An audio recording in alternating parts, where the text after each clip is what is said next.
We're waiting for the word. We've got the word, folks. We are on the air here at KYOS AM 1480, the voice of the valley since 1936. We come to you with Citizen Watch here on these airwaves on the 12th of June. It's not that hot. It's kind of cooling down. It's nice at night. We have, of course, Robert, the Velvet Sledgehammer Tomasetti, the Geese Man of Merced, and I am Casey Steed. It was funny. What, your geese? Last night, I did my little tour, tour of duty for the Our Lady of Mercy school. I tease it because at the fair, I run the beer booth with John, and it's always a lot of fun. In town, folks. It started last night. And what was funny is, so last night, my brother, says, hey, the geese they want to go hunting. They want to go hunting. So in my area of Merced, there are those Japanese or Chinese or whatever they call them. I look at them as roaches. They look like roaches, but I guess they're a water beetle. And they come subterranean, and I walk the neighborhood 3 blocks, and these geese at 1 o'clock in the morning are just going nuts, and we're eradicating our Japanese water beetle population in my area. 1 block at a time. I'm sure your neighbors are, and that's one of the things, that's kind of a natural pest control method, and people don't realize back in the day out on the farm, there was a reason you had animals in the yard scratching around, and chickens and things like that, and Robert's getting a really good lesson, and they're the cutest geese. What are their names again? Huey, Dewey, and Louie? No. Harpo, Chico, and Groucho. Harpo, Chico, and Groucho. And there's one that's an oddball like Robert. There's one that's a little slow. My brother calls him third guy. I leave him in the kitchen because you have to, with young birds, you have to have them under a heat lamp, right, so they don't get cold. So I got it. This heat? Well, at night it's 50-something degrees. Oh, wow. Okay, so you put the heat lamp on. Right. And so I let him walk through the house, which is a mistake. Because there's a trail. Because why? There's a trail. They're not potty trained? No, they look like, what they look like? They look like weed. I don't know what weed really looks like, but they're little green poops. Yeah. And it's just funny. But anyways, I let them go, and all you hear is and one guy gets lost. Yeah. He gets lost behind a door, and you hear chirp, chirp, chirp, and you're like, let's go. And this one is always behind. The third guy you call him? My brother Pete calls him the third guy. Yeah, well, they're growing up. They're probably height of a Coke bottle now, huh? Pretty good size. Well, I don't know. They're just kind of fun. They're growing up quickly, so that's our urban. I guess since we're giving our urban ag report, I'll report on the deer at my house. Yeah, how's the deer going? How's your deer friend? My deer friend is doing good this morning. Leave out blueberries for him and stuff? Woke up. No, they have a fruitless mulberry tree that turned out not to be fruitless, and they fall on the ground, and he goes over there, every day, and eats what falls, and has crawled up the trunk high enough to get what she could get, and then hangs out with the horse on the property. They were out in the pasture this morning. It's kind of cool, but I don't know how long it's going to hang around. It's dry out there. I'll tell you, we're going to irrigate for the first time. I know we've talked about water issues, and I'm on MID irrigation out there, and 1.5 feet this year is all we've been allowed, 1.5 feet, and it's just really sad. I was watching the news last night, and they were talking about water deliveries and how it's impacted, of course, the people that work in the farms. And one of the impacted businesses was aerial spraying. And I guess rice is planted and obviously not harvested, but taken care of via air and with all of the land not, fallow. But they said a lot of the aerial spraying is increasing for pesticides because the things that they are planting, I guess, are getting eaten up by bugs. So they have to spray a lot of insecticides, which doesn't sound good. What? I was just laughing. Here's me. If I'm going to look at not getting water, I think the last thing I would grow is rice. Well, and that's why it's not being grown. I mean, they need, just for most crops, you need about 4 acre feet. I think MID, I know they're only not even giving 2. So have a situation out there. But they can sell the water somewhere else. Well, or release it for the fish. And again, that's the perennial argument is, who's driving the bus, literally, the economic bus, the fish, the Delta smelt, or the farmers that are trying to produce a product and employ people in this region. To me, that's just short-sightedness, because you look at environmentalists, and true, they provide an excellent service. Mm-hmm. There's, America for a while was into deforestation and all this stuff. Well, it has to be a balance. Right. But here's the funny part. Where do these people think their food comes from? Well, there's some little mystical leprechaun at Save Mart is wrapping it up at Save Mart, in the produce section and just sticking it out there. I mean, these people don't realize that you have a farming community, right? Or do they think what we're going to do is tip the trade balance to Chile? We're going to buy all the... Have you ever excuse me. Let me get this right. Have you ever had bananas that come from down there? I've seen plantains. I know they're I got bananas the other day, and you could tell they're not from America, right? Okay, and they're from another country, and within 2 days they're brown. Yeah. Within 3 days they're destroyed. Yeah, well, I think a lot of that stuff they have to gas or process just to get it up here, and you brought up a good point about people not realizing where things come from. I know the Merced County Farm Bureau has a program called Farm to Table. I'm sure they're probably out there at the Merced County Fair, which runs this week. Encourage people to go out there if they can. The fair is interesting. And Sunday, by the way, is free. Sunday's Father's Day. Free till 3. Till 3. I think it's noon to 3 and get in free. Anyway, Farm to Table explains to people, and we sit here in this studio knowing this, and it's second nature, having lived in this area, or maybe just because of our advanced years, but it's hard to believe that How about people our really advanced don't knowledge? realize where their food comes from. Robert is totally right. They hear these, the smell. We don't want to kill the smell. But here's funny. Not realizing that cantaloupe is $4. But here's what's really funny. I sit here with a lot of people who are farmers, and we do a little thing. It's a little sales trick that that you get taught. It's kind of cute. And what you do is you get people to follow along. And the last question, what you're doing is you're trying to get them to think of a rabbit, and you get them to go along. Like you'll say, okay, close your eyes. People close their eyes, and you say, okay, what's the first? Think of furry little creatures. Okay, right. Think of the woods. Think of camping. Think of a pet. What's the first vegetable that comes to your mind? I will not laugh at how many times I hear the word tomato. And you're like, you're a farmer, and you don't know that tomato is a fruit? Well, there was a controversy about that for a while. They actually went to the government. Is it a fruit or is it a vegetable? And people don't know. People don't know. It is a fruit. It seems to be the consensus. Seeds. Seeds, right. Yeah. Vine, Get into blossom. It. Yes. Robin, but right. anyways... So what were we talking about? We're talking about people not knowing where their food coming from, water. Go to the fair. Going to the fair. There's all kinds of things going on out there. Hopefully the weather's going to cooperate. It's supposed to be. And what's really funny is there is no loss for farm animals. I'm out there, and every kid I know has a sheep or a pig. It's like, well, you know why? Now I know why they love bacon. Well, I'll tell you, Saturday or Sunday when those kids sell their animals, it's kind of a neat deal. And it's kind of sad. It's kind of sad, yeah. I mean, it's something that they've done all year, but it's a good thing. FFA, 4-H. I was involved in both of those. But some of the kids, let me tell you this. It's a great program, but some of the kids get jobbed, and let me tell you what I mean. What do you mean jobbed? Okay, jobbed. Okay, Here's what'll happen. Screwed. Yeah. The kids are looking just to get enough money out of their farm animal to buy another one to make ends meet. It's a business, people. Yeah. And here's how he gets jobbed. You get a kid, his name is Smith.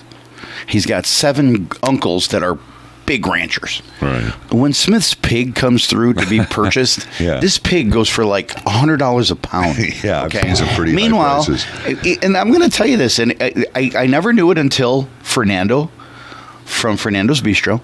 Fernando Palomino. Fernando Palomino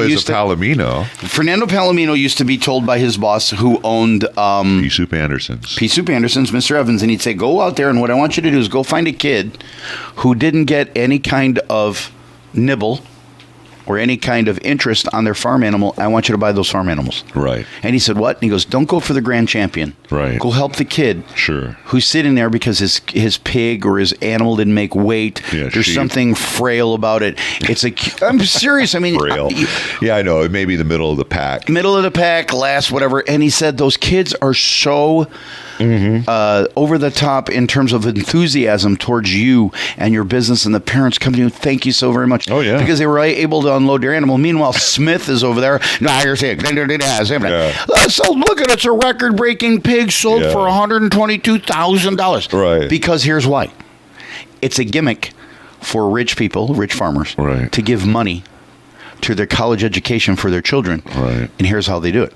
And what they do is they do this as a tax break. Right. Because you're giving to a nonprofit. Right. But it's helping your son, daughter, or nephew. Right. With college tuition, which doesn't have to be reported. Yeah. Well, it's an interesting. It's very. I'm sure not everybody is into that angle of it, but it is interesting how much those the price per pound that those animals go for. I've heard some pigs going $15, $20 a pound. Because they collude. What they do is they get a bunch of people. Well, when you say collude, I think you have a lot of proud parents, a lot of proud uncles and relatives. Families, yeah. Family, and they're, a little flush. They're well heeled. And, Junior comes through with the prize pig, or even, like you say, one in the middle of the pack, and they want to show a little support. And this is a way of, putting a little money in the graduation card, if you will, in the Christmas card.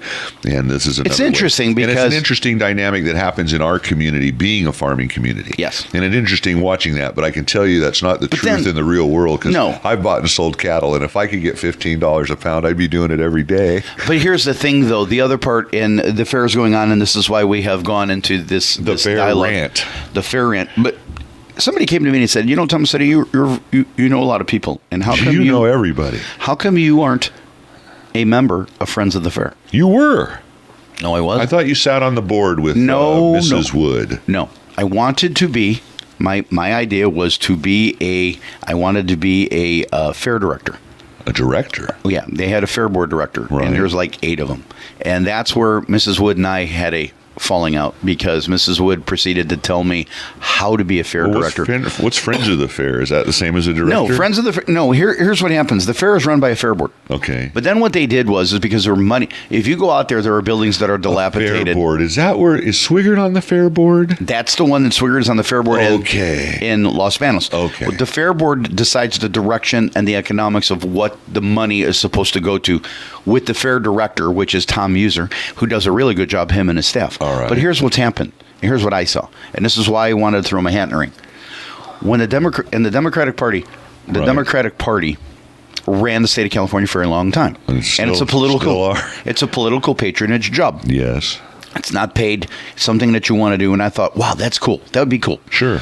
And the reason being is because when the Democrat, and what I was angry about, and this is what my ire came from, the Democrats, there was a time that California was very flush with cash. Oh, yeah. What were the fair board directors doing? Economy in the world. What were the fair board members doing? Okay, when they saw buildings that were falling down and being dilapidated and need to be replaced, right. Why didn't they go right. take their directorship, go to the state of California and say, this is your property, right. Please kick down some money because we need a couple of buildings replaced? Didn't do it. Well, they had parties for themselves. I heard that it was all self-serving. It was, I'm on the fair board, ha, ha, ha, ha. And what happened is, the building became dilapidated. Yeah, and just to give people just a brief education, what Robert's talking about is the county fairs actually get their funding from the state. Yes. Not the county. It's a state program. Right, it's a state program. And so Robert saw where maybe... So I saw that, hey, how come... So Governor Schwarzenegger took over. I'm a Republican, so I said, hey, this would be a great idea. Okay. And then all of a sudden, Mrs. Wood and them would come to me and they'd say, well, why don't you support Friends of the Fair? And I go, well, what's that? Right. Well, this is a private situation, okay, to where we get private donations from private people, sure, to rebuild these buildings. And I went, how stupid is that? The state owes us the money. And she looked at me and I said, ma'am, that makes no sense. Right. I said, you want me to get my friends or to go and solicit money privately to replace buildings that are owned by the state? Yeah. What is wrong with this? But what it became a little buddy session, Friends of the Fair, on big names in farming and stuff like that. And it was their desire. But if Hillmar Cheese didn't come through, where would Friends of the Fair be? Because Hillmar Cheese came and they were going to put up the new barn. But the point is why here's a situation where we're using private money. Yeah. And could I say, hey, look, Jason, man, that's my building? No, sorry, it's a state of California, and we'll tell you. Well, it is, and they're dilapidated. The same thing happened down in San Diego with the Del Mar Fair, the Del Mar racetrack. It was dilapidated. It was once a palatial facility. And when they're making money, Casey, what are they doing with this money? Robert, it gets to the thing, we're talking about farming in the fair, and we'll finish up this last segment with this little nexus. We have the state taking away now money from FFA, Future Farmers of America Education. They call it something else, but basically it's agricultural ROP, and the state contributes a big pot of money, and then it's matched locally. And so when you talk about matching locally, if Friends of the Fair said, hey, we'll come up with 100, California, you come up with 100, maybe that would have been more palatable. But like you say, the state doesn't come up with anything. And now they're taking away money from FFA, which is a great program. Because you know what I think they do? And they just, I don't know what they're doing with the money up there at the state. Do you know what I think the state does? They look at income stream. So they see the dot-coms, they see Silicon Valley as this big nexus of money.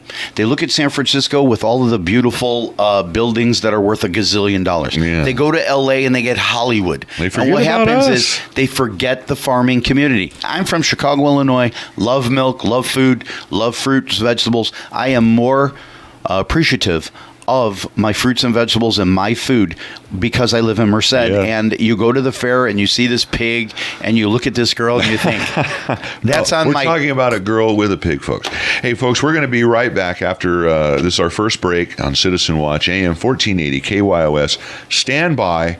Okay, folks, here we are. Sorry. We're back on Citizen Watch. Our second segment here on this beautiful... Our silent engineer didn't give me the go that we're ready, and I'm Jason gave me the thumbs up, so I've got that handled. What do you gave him? Thursday edition of I'm the Citizen Watch. loquacious one. June 12th, 2014. It's going to be a nice weekend, folks. The fair is in town. Got Robert Tomasetti over here on the microphone. I'm Casey Steed, and this is Citizen Watch coming from Studio C, Palatial Studio C. We have the lava lamp. We got the cappuccino machine going. Have you been to the Things fair are yet? going well. I haven't been. I was supposed to help you. Robert and I took a class from ABC this year to serve beer. We were going to help out. Robert is. Yeah, we're going to help yesterday out the OLM booth, Our Lady of Mercy. There's several nonprofits out there that have beer booths, and it's a good time of year, just like fireworks booths for the 4th of July. Good time of year for them to make a little money. I couldn't afford a beer out of that place, but Robert and I took a class from ABC back on the 19th of May. Very interesting. You know, they make it sound like it's not a matter of if you're going to get arrested, but when for selling beer to a minor. They really, fear really sells. put the fear of God into you. It's an interesting class. But go ahead and talk about what you're doing What out I think there. is funny is the fair. Okay, if anybody has saw today's Time for Corn Dogs and Fun rides, that ride scares the heck out of me, and I hate. And it's the fair kicks off, and it's these kids. It shows a picture of these children on the giant swings, and I'm always thinking I'm going to be the first knucklehead that's going to be launched into the neighborhood across Martin Luther King, and I'll end up in somebody's yard because you're swung out there. Yeah, like Thor's hammer there. I don't think those rides are rated for me. I think when I walk up, they but it's funny how kids have anchor chain on one. But you know, I was in airborne. Okay, I was in the military. I jumped out of planes high up, and here's funny: I will not go on a Ferris wheel. Really?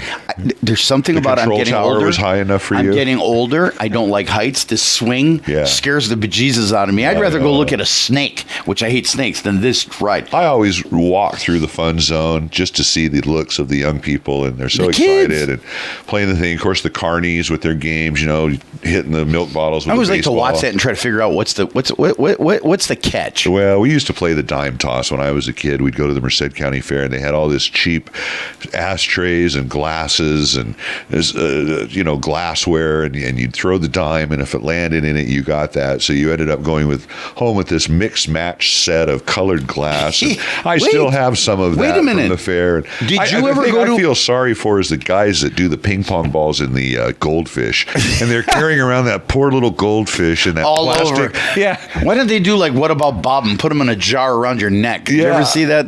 No, but it's a movie with Bill Murray. We were talking about that just the other day. Anyway, the fair is a fun time of year, and fun. Robert and I don't. I'll probably go out there Friday and Saturday. I think Robert's going to be there every day. But come to the OLM beer booth and see Casey Steed in person. And Robert Tomasetti, the Velvet Sledgehammer will be there pouring. What do we got? Coors Light. Is there a choice? We have premiums. Coors Light, Modelo, Corona. Shoot, there were two more. See, no.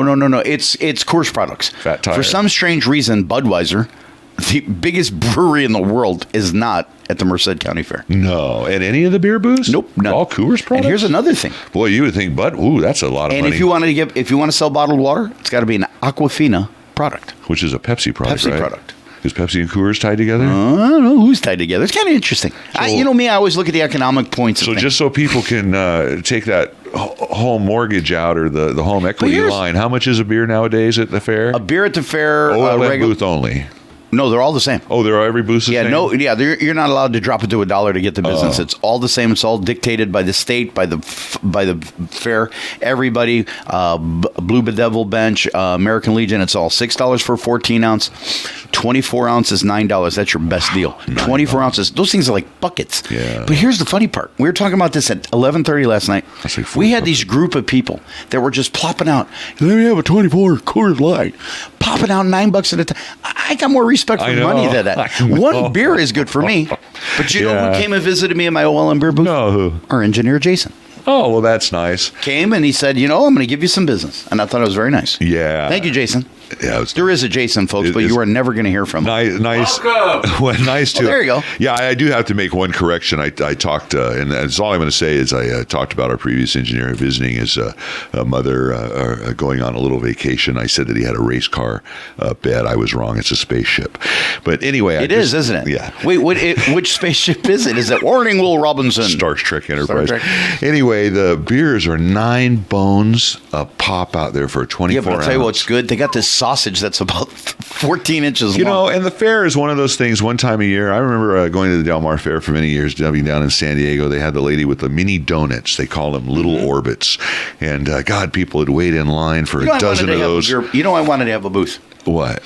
What would you sell? Seriously. Beer? Italian lemonade. Italian lemonade. Mm-hmm. In Chicago, yeah. When you buy hot dogs and stuff at the it's park, called it's called an Italian ice or an Italian lemonade. Saturday in the Park. Then they talk about that song. Saturday in the Park is about Elmwood Park, Illinois, my neighborhood. Park. Saturday in the Park by Chicago, singing Italian songs. It was the 4th of July. 4th of July, we have Taste of not Chicago, but it was the Taste of Elmwood Park, and it was all the Italians.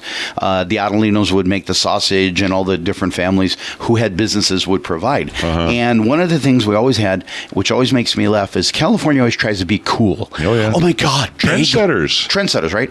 Bagels. Sorry, but they had them in New York 100 years ago. Bagels. Yeah. Well, it takes a while to come from the East. But another thing, Starbucks, coffee, cappuccino. We've been drinking that since we were a kid. It's crud. It's terrible. It's worse than rocket fuel.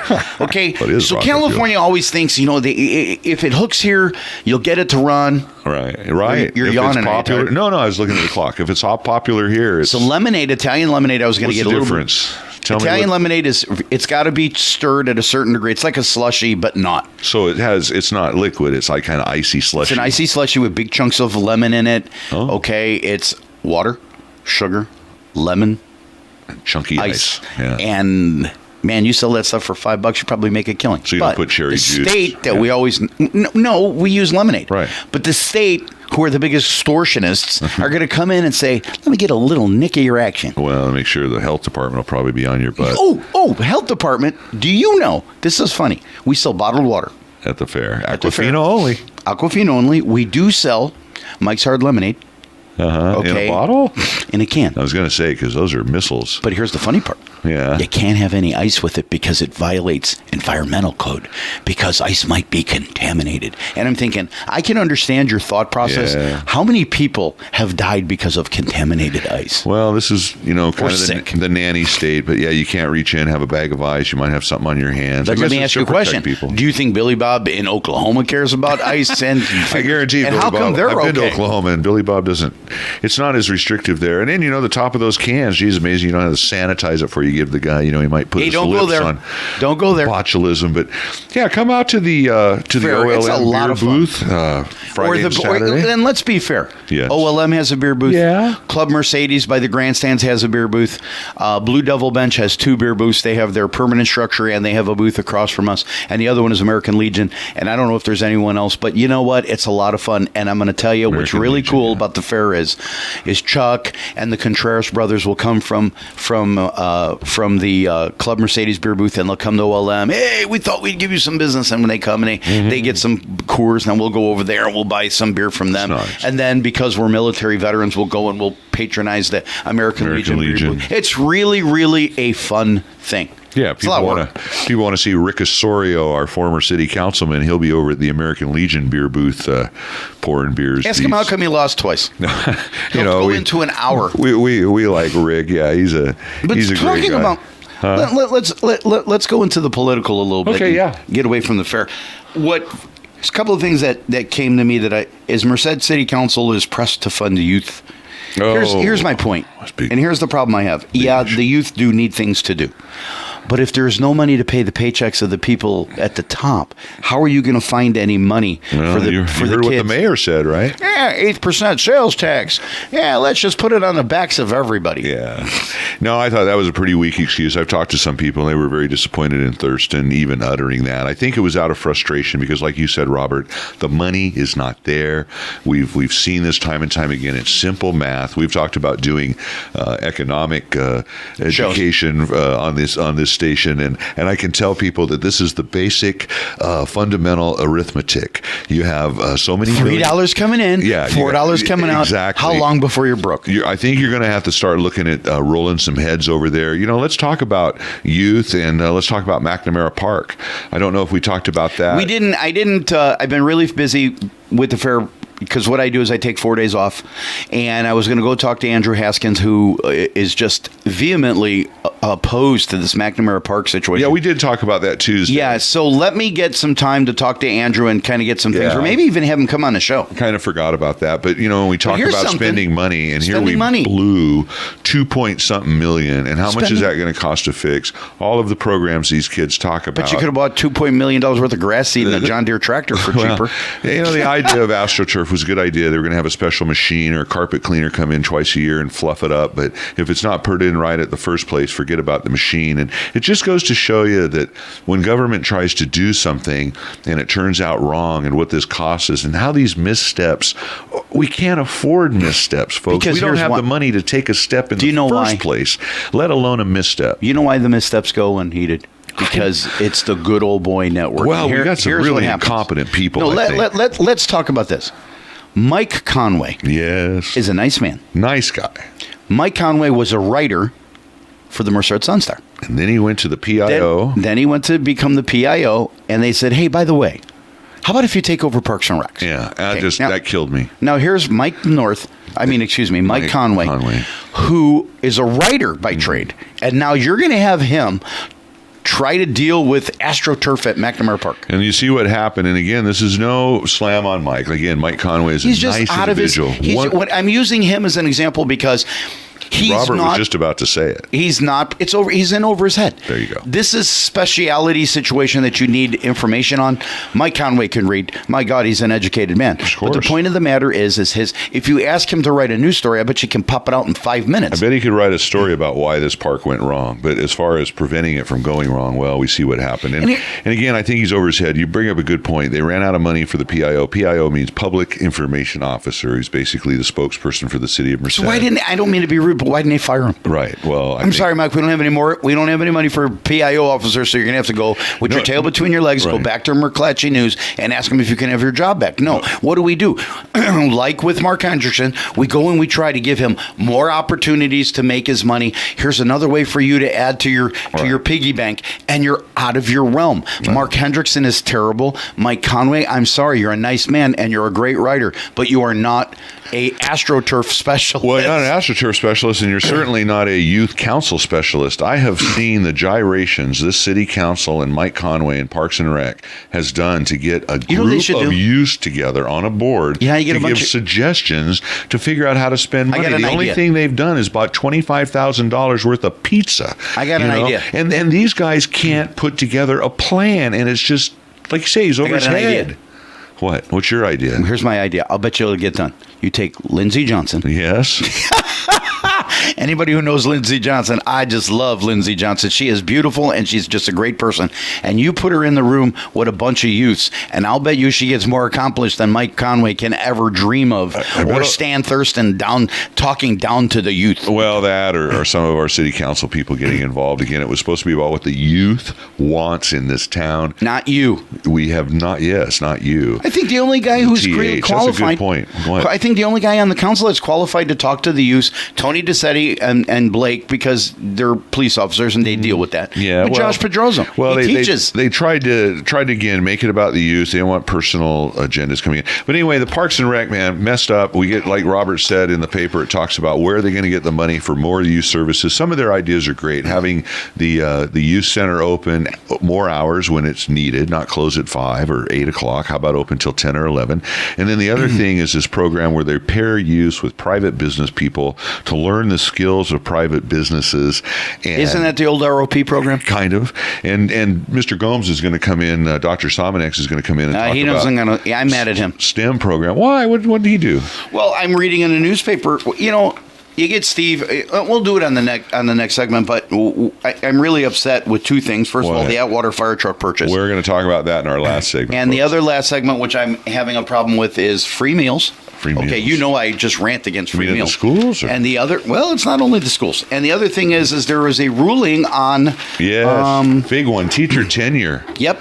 Amazing. So let's talk about that. Landmark ruling. We always hear that you can't get rid of teachers after, I think it's 24 months, 36 months in the saddle. But they attain something that most people don't have in their jobs, which is bulletproofness. They get this cloak of immortality, if you will. Superman. And we saw this in an incident down in Southern California where a teacher was spoon feeding his student some of his bodily fluids, and they couldn't get rid of him because of tenure. And it was disgusting to see how this Teachers Association and the teachers union defended an individual like this. And now the court has come out and said, no, this is unconstitutional. And we'll go over it.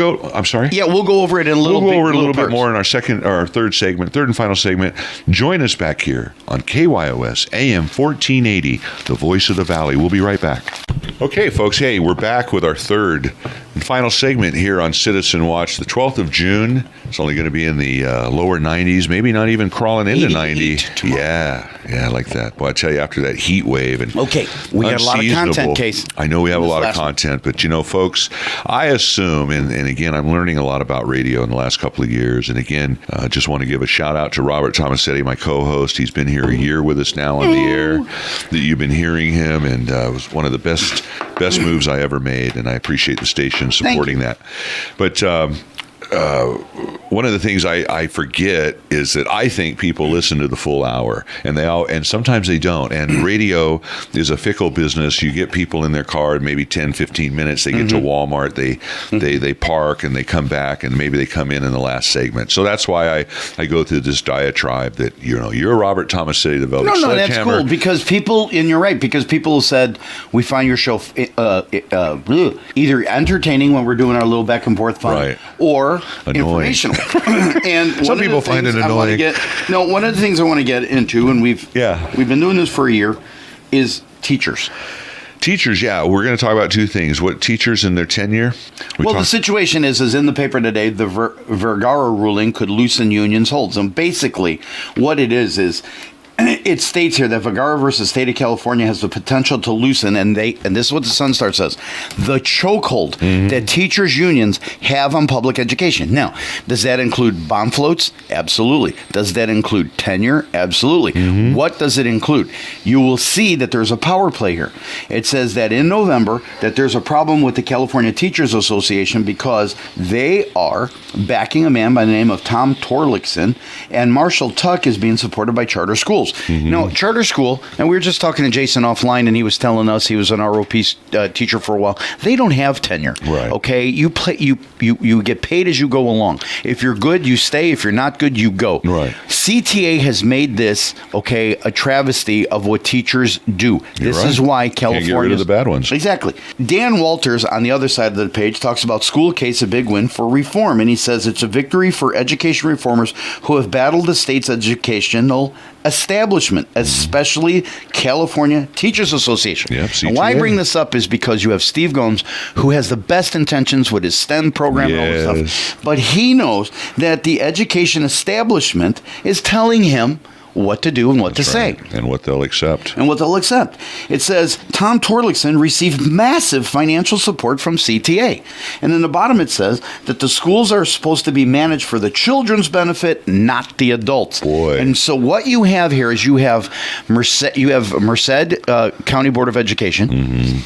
So Steve Gomes and everything he tries to do there is the state telling him what he can and can't do. Right. You've got all of the little school districts. You got Rosemary Parker Duran, who tries to do a great job. But guess what? CTA plays this fiddle of, we got leaky roofs, which is ridiculously wrong. Okay, so they can get their money. And on the Merced Union High School District with Vinny Scambray, he's got his buddy over there, Dora Crane, who is what? She's the president, of the California Teachers Association chapter, and she's sitting on a board that's dictating. How can you? You read it in get the last best paragraph. Yeah, how can you get the best for our kids? Without giving away the farm.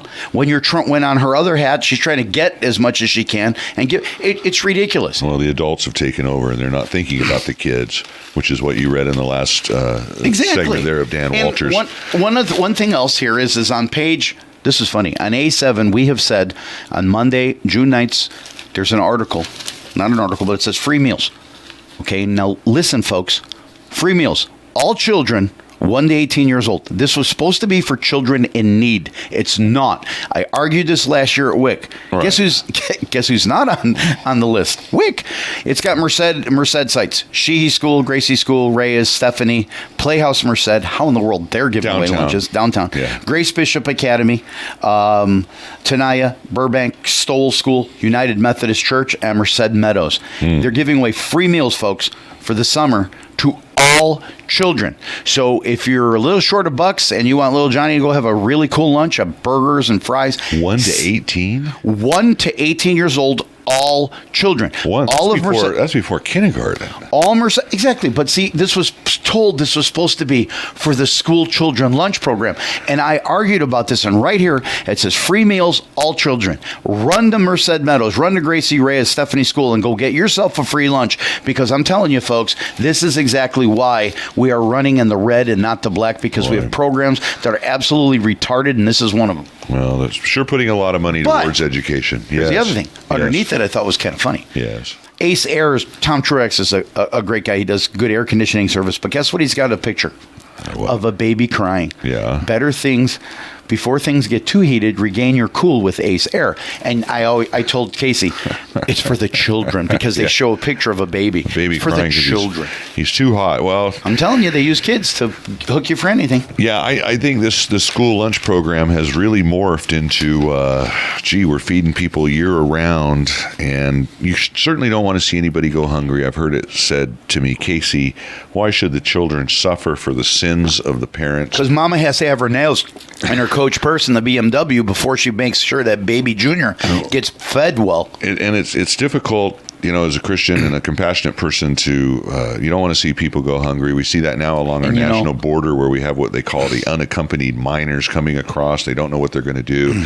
They've opened a reservation in Stillwater, Oklahoma, a military reservation to take care of these people. It's a crisis in the southwest sector along Texas and New Mexico. But Casey, you and I are Christians, and I'm going to tell you, I see people at McDonald's that are hungry. Right. And you're like, look, you want food. Right. And there's a part of me that tugs at my heartstrings and says, you're a Christian, be compassionate. Mom always loved to help people. But the point is when do you draw the line? And I rolled up to a gas station, and the guy comes up to me and he goes, hey, brother. And I go, hey, do you got a quarter? And the guy looked at me and he goes, what? And I go, I was just going to ask you. I needed gas. And he was going to ask you for a quarter. Exactly. And what I mean is when do they help themselves? When do we stop helping them? When do we show them how to fish instead of giving them the fish? That's the line. And that's one that we struggle with here in this town. Hey, let's switch subjects. We only have about 7 minutes left to go here on Citizen Watch on this Thursday evening. KYOS AM 1480.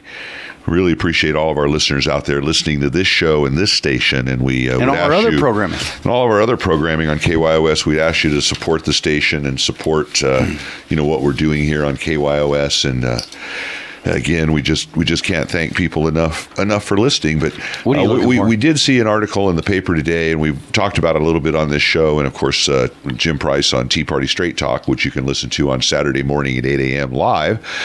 Talks about it periodically. Atwater, they had a fire truck. Well, actually, they had Measure H. which was a bond sales tax measure voted on last year. Barely passed. Yeah, public safety measure. 67%. Frank Petro over there, the city manager, was counting the votes himself to make sure it passed. He was really sweating bullets. It barely passed. 67%, and they had an extra half cent, I believe, on the sales tax for the next 10 or so years. And at the time, this tax was going to be used for public safety. People assumed public safety to be police. Now, public safety is also fire, folks, because you don't want your house to burn down. And what's happened in this Measure H is there's been talk of a snorkel truck, one of these big ladders that can get really up high and shoot water out the top. And Atwater doesn't have one, but through mutual aid, they have access to one through Merced County. But they felt that wasn't enough, and it was hindering their development potential to get people to come in and put in big buildings. Is there any self-servingness to this? I think there's a lot. Okay, well, I'm going to name a name because he annoyed me because he catches me in front of Pasadores and complains about the Brown Act, which I know nothing about. Right. Look, I'm here. I'm going to be here, folks. I'm a retirement consultant, right. and I'm a clown, okay? And I like to have fun, and that's why we're here, and I try to provide information and color commentary. But this man and I have known each other for 30 years, and this man says about Measure H, we're just looking at a truck, and it just happened to be in town, and I go, what? And what Robert's talking about is a few months ago, a snorkel truck of a similar dimension and type was on its way to a client and just happened to stop in Atwater to get diesel. Can you imagine a guy in the bucket going through? And just happened that 3 or 4 of the people on the Measure H spending committee happened to be at the same gas station when this truck happened to just stop drop into out town. Of the sky. And it just happened that they were interested in a truck. And look, I can see the handwriting on the wall. I'm no dummy. And the point of the matter, as I said, hey, there's a problem here, Casey. Yeah, Casey says, I heard some grumblings. This guy came on our show and vehemently denied ever looking to purchase. We're going to need one someday. Yeah. Someday is 4 months out. Yeah. Okay. Someday, he made me think it was 6-7 years. Today is someday. Today is someday. And spend $1 million. Eric Lee, I think that what you did was a crock of poop. I think what you did was misled people. Yep. You came on the show. I asked you to come on the show to explain yourself because I thought that you were being very disingenuous. Yeah, well, I thought you were being very, you were being serious and you were being misquoted. But Eric, come on. The way it looks is this is a scam job from the get-go. Looks like the fix was in. And, to give credit to the city manager / police chief, he said, hey, at least I'm getting 90% of the money. And if you look at the numbers reported, it is 90%. Right. And they have 900. Yeah. But I think people were under the impression that the whole $1.2 million or the majority of it was going to go to public safety, i.e. cops, because they took a 22.5% pay cut, which has been restored partially, but they're still 7% below where they were.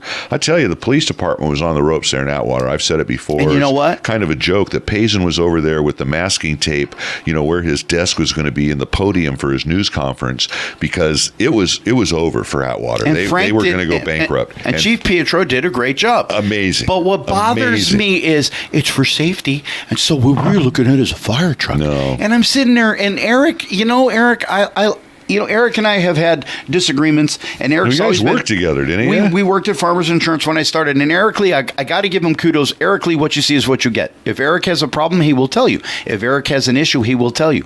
Eric came to me, and I said, "Come on the radio and say your piece." Right. And he did. Yes. And him and Roger Wood talked about it was just a circumstantial situation. Yeah. And 4 months later, I find you're spending $900,000 on a fire truck. Right. And you told me you had no intentions of purchasing. Yeah. And here's what kind of leaves a taste a little in your mouth is that there's no bid on this deal. They have already decided who they're going to use. It's $89,000 a year to lease it. They're not even going to own the thing at the end of 10 years, which I can understand that to a point. Leasing is sometimes a better deal. But again, I think the people, had they known this, who's on the Measure? I would like to call out to people on the Measure H committee. How did you let this get so out of hand? Well, again, we've heard a lot of talk about that. It's an advisory committee, not a directive committee. I mean, they just kind of an oversight committee, excuse me. And I know here's what stinks. The definitions have been parsed. Let me ask you a question. What is oversight? What is? No. Let me ask you a better question. Let's do this.